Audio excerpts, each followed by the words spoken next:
जब मुकदमा SC/ST act का होता है तो आफ्टर 1 वीक के अंदर 50% कंपनसेशन आता है परिवार के पास, लेकिन अभी तक नहीं आया। लेकिन कागज हमें मिलेंगे तब। कागज आप लेने आएंगे तब ना। ठीक है, अभी उपलब्ध हम आए हैं, ले दीजिए मैं कागज। मेन मसला ये नहीं है कि कागज अभी दे दें, मेन ये है कि अभी तक आपने क्या किया मैडम। कितने दिन हो गए हैं? क्या अगर किसी मंत्री MLA का बेटा होता तो क्या हम लोग हाथ पे हाथ धर ऐसे बैठे होते कि ये लोग धरना लगा के बैठे हुए और यहाँ इनके पास का भी आता पता नहीं है। कोई नहीं चाहता इस गर्मी में, इस तपन में कौन चाहता है कि अपने परिवार के साथ वो यहाँ बैठ जाए? ये छोटे छोटे बच्चों को लेके यहाँ बैठ जाए, कोई चाहता है क्या? आप कानूनी जो आपको करना चाहिए आप उस पर काम नहीं करते। मेरा सवाल है आपसे, मैं नहीं कह रहा हूँ, एक्ट दिखाओ भाई, ये एक्ट है। इन भोले भाले लोगों की एक मिनट, क्या इस लेडी की शक्ल से या इनकी शक्ल से आपको लग रहा है कहीं से कि इनको इस एक्ट के बारे में जानकारी होगी या आपके पास जाति प्रमाण पत्र देने आएंगे? ये आपका राइट बनता है कि आप परिवार को एक नैतिक इंसानियत के दर्जे से अगर आप देखें तो आप खुद भी इनके पास आ सकते हैं कि लाइए 50% when the charge sheet is sent to the court। ये ज्यादा लंबा प्रोसेस नहीं है जो इस पर 8,25,000 का कंपनसेशन इस परिवार को मिला है, क्यों नहीं दिया गया? आप ही बताओ, क्या इन भोले वाले लोगों की जान की कोई कीमत नहीं है मैम?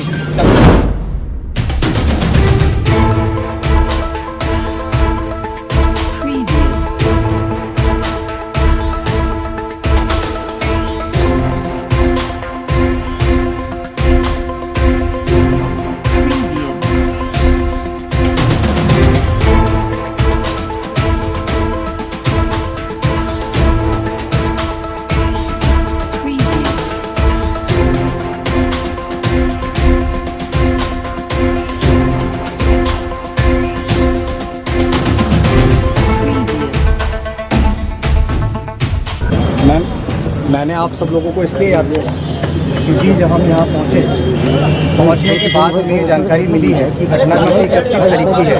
31 को गुमशुदगी हुई, 1 को मुकदमा पंजीकृत हुआ, 3 को डेड बॉडी मिली है। लगातार वादी के फ़ोन पे कॉल किया जा रहा है कि आप हमें ज़रूरी कागज़ उपलब्ध कराइए ताकि आपकी आर्थिक सहायता का जो मुकदमा पंजीकरण के साथ जो आर्थिक सहायता का जो प्रस्ताव होता है वो इनको फोन किया गया वादी को, लेकिन वादी का फ़ोन उठता नहीं है, एक भी फोन नहीं आया मैडम। इस बात को तो खैर आप तो आपके सामने परिवार बोल रहा है, फोन मेरे पास ही रहता है।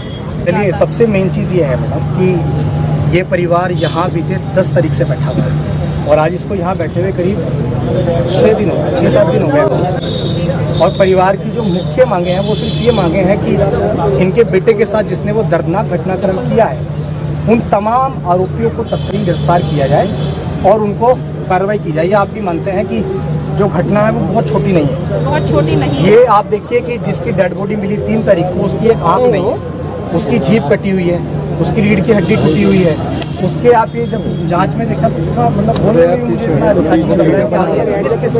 टांग तक काट दिए गए हैं। इतना दर्दनाक घटना हुआ है, उसके बाद में अभी तक क्या एक व्यक्ति जो माइनर है, हालांकि इस परिवार का ये कहना है वो माइनर नहीं है, चलिए उसका बोन टेस्ट होना चाहिए, ठीक है वो होना चाहिए, लेकिन क्या एक सिंगल पर्सन इतना बड़ा कृत्य कर सकता है? तो हम भी नहीं कह रहे हैं कि एक सिंगल व्यक्ति ने ऐसा कृत्य किया है, लेकिन घटना 3 तारीख को डेड बॉडी मिलती है, 3 तारीख के बाद 10, 11, 12, 13 यानी कि आज 13 से 14 दिन हो गए। क्या एक ही व्यक्ति को पकड़ के हम लोग कब तक ऐसे ढिंडोरा पीटते रहेंगे कि हमने एक को पकड़ा भी नहीं है, उसने अपने आप आके सरेंडर किया। दूसरा, एक मिनट, आप देखिए ये जो बच्चा है ना 7 महीने का है, मतलब शायद आपको एक बार इंसानियत की नज़र से, साहब आप शायद पहली बार आए यहाँ पे, इन लोगों ने मुझे फ़ोन करके याद किया तो मैं इनकी तकलीफ को सुनने आया। आप जांच अधिकारी हैं, FIR मैंने देखी उसमें SC/ST एक्ट नहीं लगाया। अगर आपने SC/ST एक्ट लगाया है तो फिर उसकी एक FIR की कॉपी इस परिवार को नहीं दी गई है। अब आप उनको अभी कॉपी दे दीजिए SC/ST एक्ट, जो FIR की कॉपी है वो इनको दे दीजिए। दूसरा ये कि जब SC/ST एक्ट लग चुका है और घटना आपने बताया 3 तारीख को डिक्लेयर हो गया था ना कि डेथ है, 3 तारीख को मिला ना, आफ्टर 1 वीक जब मुकदमा SC/ST एक्ट का होता है तो आफ्टर 1 वीक के अंदर 50% कंपनसेशन आता है परिवार के पास, लेकिन अभी तक नहीं आया। लेकिन कागज हमें मिलेंगे तब। कागज आप लेने आएंगे तब ना। ठीक है, अभी उपलब्ध हम आए हैं, ले दीजिए मैं कागज। मेन मसला ये नहीं है कि कागज अभी दे दें, मेन ये है कि अभी तक आपने क्या किया मैडम। मेरा आपसे विनम्रता, हमारे अधिकारी जानते हैं कि हम क्या कर रहे हैं।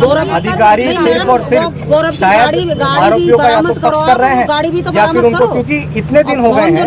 क्या अगर किसी मंत्री एमपी एमएलए का बेटा होता तो क्या हम लोग हाथ पे हाथ धर के ऐसे बैठे होते कि ये लोग धरना लगा के बैठे हुए और यहाँ इनके गाड़ी का भी अता पता नहीं है, फोन का भी अता पता नहीं है।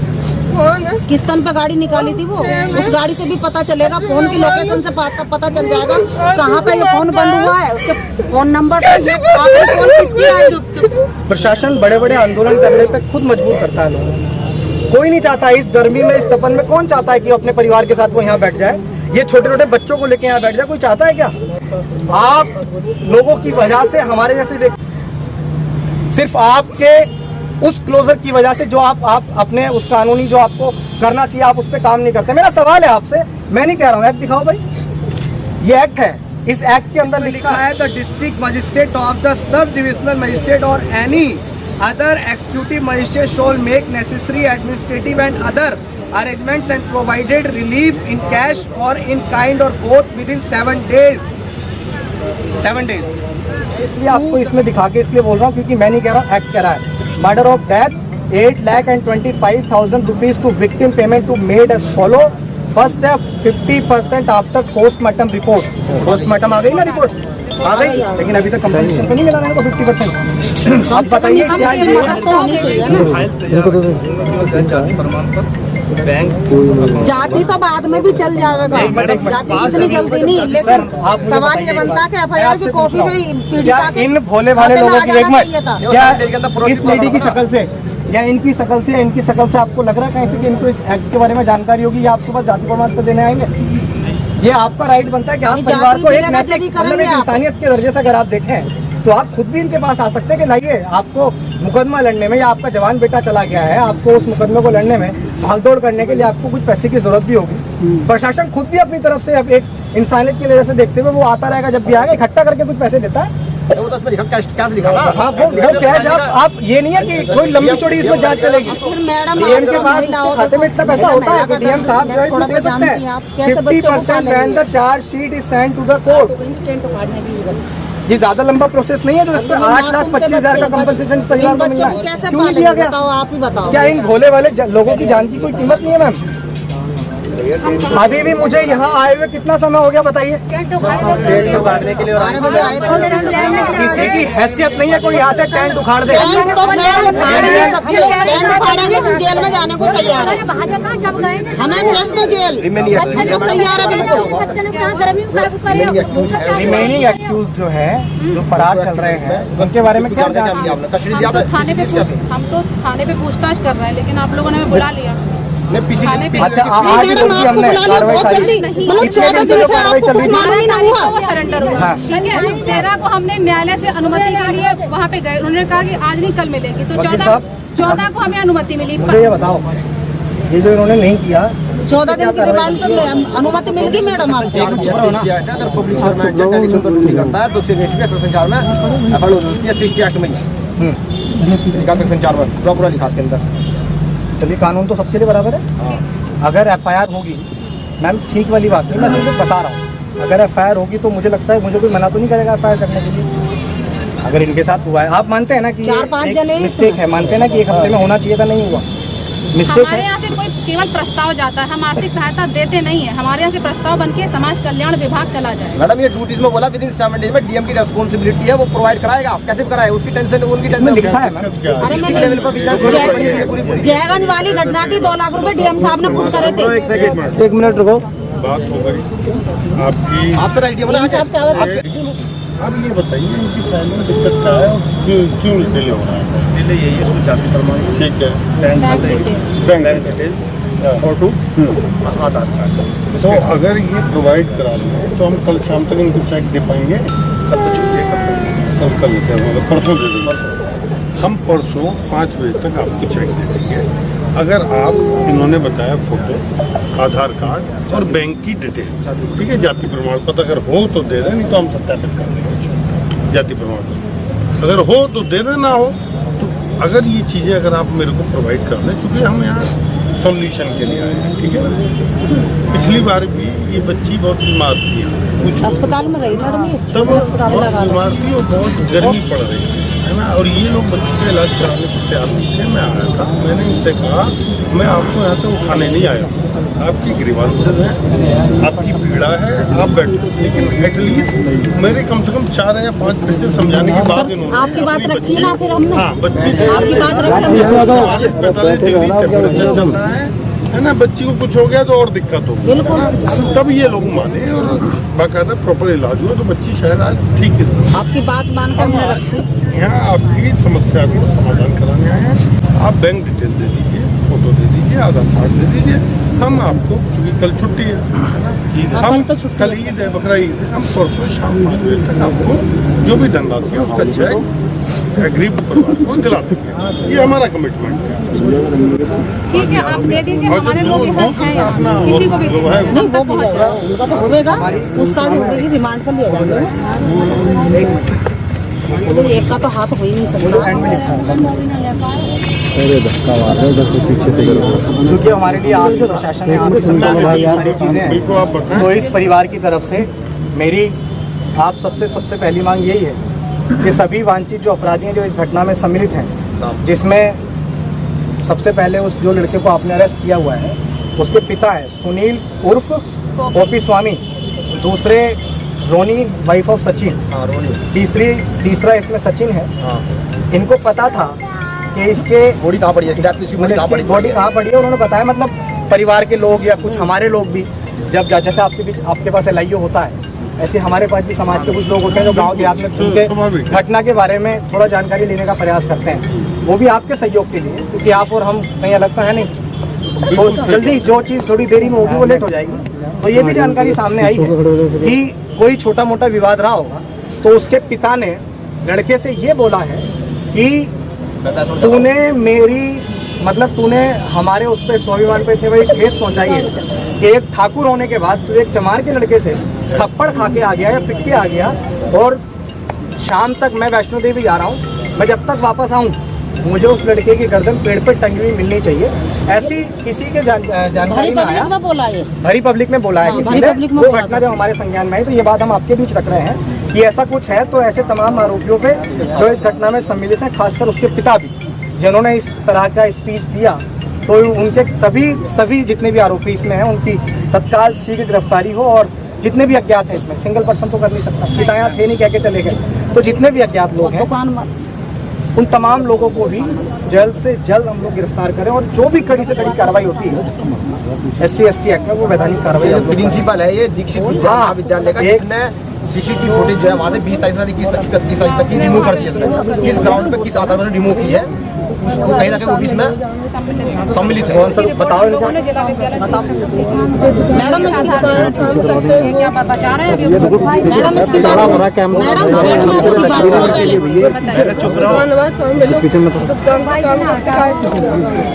शांत हो जाइए।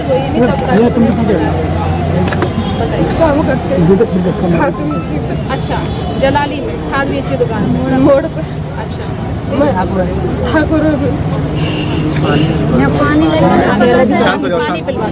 पानी लिया तो मैडम इनका जरा आप आकर के फैस स्टेटमेंट लीजिए। शायद आपने इसका स्टेटमेंट लिया पहले, स्टेटमेंट भी आपने नहीं लिया मैडम, वो भी नहीं दिया। क्या घटना हुई है रियल आपको पूरे फैक्ट सभी पता लगेगा आपको। इनके रिटर्न में लीजिए, तो लिखिए बैठ करके साइन कराइए इनसे। पानी पी के ये बच्ची को आप आप इसको कूलर के सामने ले जाओ, बहुत ज़्यादा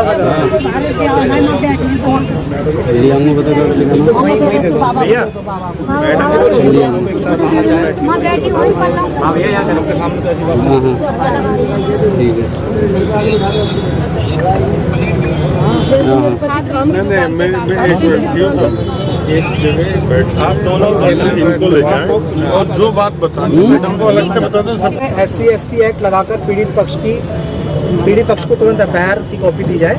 अगर आपने किया है तो ठीक है, ये अभी आप दे देंगे तो आपसे हमारा बहुत बहुत थैंक यू। तीसरा ये है कि SC ST एक्ट वही जो मैंने अभी आपको बताया था, वो जो उसमें कंपनसेशन आ रहा है 4.5 लाख अभी, फिर उसके बाद जो पोस्टमार्टम रिपोर्ट हो जाएगी, डॉक्यूमेंट अभी हो जाएंगे बिल्कुल अभी, ताकि वो परसों तक जैसा कह रहे हैं मजिस्ट्रेट साहब, ठीक है, ताकि परसों तक इनको जो भी आधी धनराशि है जो मुकदमा पंजीकृत होने पर होती है मिल सके। नेक्स्ट ये है हमारा आपके द्वारा आप इस बात को पहुंचाइएगा। हमारी प्रदेश सरकार से ये निवेदन है कि इस पीड़ित परिवार को कम से कम 50 लाख का आर्थिक मुआवजा, एक सरकारी नौकरी, और ये भी है कि ग्राम समाज में पट्टे के तौर पर इनको ज़मीन दी जाए, जो ये जिसमें अपना ये चाहे खेतीबाड़ी करे या उसमें रहने गुजर बसर का कुछ करे, क्योंकि परिवार को भरण पोषण के लिए कुछ हो जाए। ये भी हमारी एक मांग है। इस बात को आप ज़रूर पहुँचाइएगा, आपसे निवेदन है सरकार तक, ताकि आने वाले भविष्य में इनका जो बच्चे हैं, भाई पति तो है नहीं, बच्चे हैं, उनकी आजीवन मतलब जब तक वो शिक्षा सक्षम नहीं हो जाते उस शिक्षा को लेके, जिस शिक्षा से वो सक्षम होकर अपने आने वाले परिवार को आगे चला सकते हैं, पीढ़ियों को बढ़ा सकते हैं, जब तक कि शिक्षा की जिम्मेदारी प्रशासन को, सरकार को देनी चाहिए। ये भी हमारी उनसे मांग है। और सबसे बात है कि सबसे बड़ी मेन बात यही है कि जिन अधिकारियों ने इस पूरे घटनाक्रम में, चाहे आइए आप भी मानते हैं अपराधी अपराधी होता है, चाहे वो देश के प्रधानमंत्री हों, प्रदेश के मुख्यमंत्री हों, डीएम, एसडीएम, कलेक्टर, सीओ, सिपाही, कोई भी हो, जिसने भी इस घटना में कहीं ना कहीं इस घटना को तोड़ मरोड़ के इस घटना को कम करने का कोशिश किया है या तो उसको छुपाने का कोशिश किया है, तो उन तमाम लोगों पे भी SC/ST एक्ट में वैधानिक कार्रवाई की जाए। ये हमारी सरकार से निवेदन है आपके द्वारा। फिर ये क्या था, हाँ, और उसका बॉन्ड टेस्ट होना चाहिए, क्योंकि हाँ, क्योंकि इस परिवार को आशंका है, बॉन्ड टेस्ट होना चाहिए। और दूसरा मेरा ये निवेदन है पर्सनली, ये तो आपसे, आप वर्दी को एक साइड रख के, मैं एक भाईचारे के नाते आपसे ये कहता हूँ कि शायद घटना कभी भी किसी के परिवार के साथ कभी भी घट सकती है। अगर हम आज महकमे में हैं तो शायद हमेशा महकमे में नहीं रहेंगे। अगर आज हम महकमे में हमारे पास कोई और सरकार है तो शायद हमेशा सरकार वो नहीं रहेगी। सरकार बदलती रहती है, सारी चीज़ें होती रहती हैं। तो मैं ये समझता हूँ कि हम लोग सारी चीज़ों को एक साइड रख के ये ज़रूर देखें कि हमारे माथे पे जो एक अशोक का एक चिन्ह लगा हुआ है, ये चिन्ह शायद हमें ये एक सीमा रेखा जो होती है सच्चाई की, ईमानदारी की, उसको लांघने का अधिकार और राइट नहीं देता है। अगर आप ये कहेंगे कि ऐसा नहीं होता है तो ये बात आप भी मानेंगे कि बहुत सारे पुलिसकर्मी, बहुत सारे अधिकारी कहीं ना कहीं किसी दबाव में या किसी के मानने पे या किसी के कहने पे बहुत सारी चीज़ें ऐसी कर देते हैं जो किसी के लिए न्यायोचित नहीं होता है। तो मेरा आपसे निवेदन